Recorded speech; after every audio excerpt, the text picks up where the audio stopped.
저는 노원구가 대한민국의 축소판이라고 생각이 되고요. 노원구의 변화가 대한민국의 변화를 상징한다고 생각이 됩니다.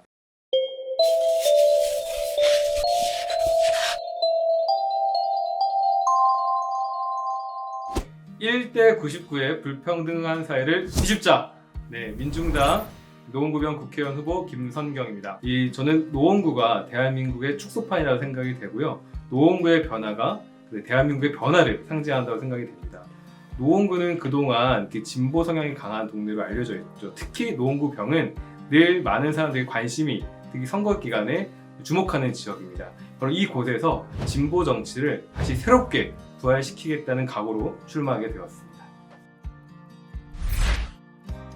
선거 사무실을 지5고, 지하방, 옥탑방, 고시원 을 이렇게 형상화하는 것으로 꾸몄습니다. 그 이유는 이 주거 문제만큼은 해결하겠다고 하는 강한 의지를 피력한 것으로 보시면 됩니다. 주거 문제를 해결하기 위해서는 공공임대주택 확충을 통해서 주거의 안정성을 담보하는 새로운 변화가 필요하다고 좀 보고 있고요. 지금까지 상위 1% 재벌들이 소유하고 있는 땅, 그리고 비영업용 토지로 벌어들이는 그 돈이 굉장히 많습니다.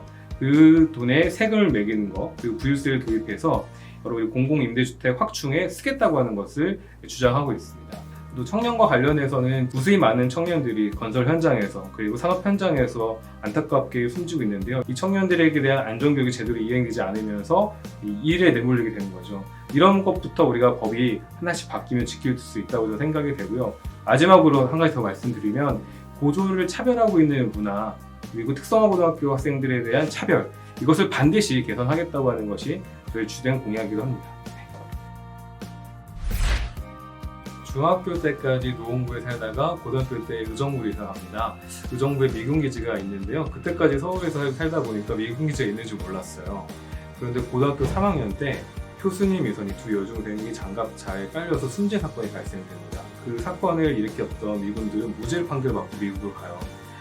저는 도무지 이해가 안 됐거든요. 어떻게 이런 일이 발생할 수 있을까? 그때부터 우리 사회의 한미 간의 불평등한 문제들에 관심을 갖게 되고, 그때부터 이제 정치 활동을 하기 시작합니다. 그래서 저는 고등학교 3학년 때 이제 수능 준비를 한창 할 때도 야자를 안 가고 촛불 집회에 참여하거나 아니면 의정부에는 친구들과 같이 집회를 준비하는 일들을 하게 됩니다. 그런 과정에서 꼭 우리 사회의 이런 한미 간의 불평등한 문제를 해결하고 싶었다는 생각을 강하게 했고요. 아직까지도 해결되지 않은 한국 사회의 불평등한 문제, 자주적인 문제를 어떻게든 우리가 풀어가겠다고 하는 나름의 정치적 신념을 가지고 정치 활동을 진행해 왔습니다. 네, 작년에 조국 사태로 우리 청년들은 많이 분노했습니다. 한국 사회 불평등 문제에 대해서 우리는 뼈저리게 느끼게 되었던 것이죠. 바로 민중당은 한국 사회 근본을 바꾸겠다, 다시 1대 99의 불평등을 뒤집겠다고 하고 그와 관련된 탄탄한 공약과 내용을 준비했습니다. 바로 그 점을 우리 노원구에 있는 청년들이 봐주셨으면 좋겠습니다. 마지막으로 진보 정치의 태동은 바로 2020년 이번 21대 선거에서 김선경이 만들겠다고 하는 것을 자신있게 이야기 드리면서 앞으로 함께 그 변화, 놀라운 변화를 함께 만들었으면 좋겠습니다. 고맙습니다. 열심히 하겠습니다.